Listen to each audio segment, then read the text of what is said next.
25th and 26th of June in Riva del Garda there will be the 4th edition of REbuild.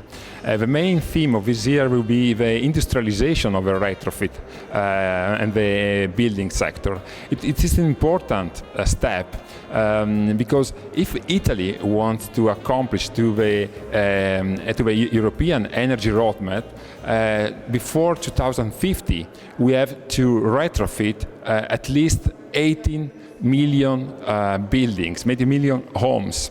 It means since there are 80 million minutes from now to 2050, it means one home every minute. So it's very important, it's urgent to innovate the way in which we make retrofit, we make renovation, and we remade our houses.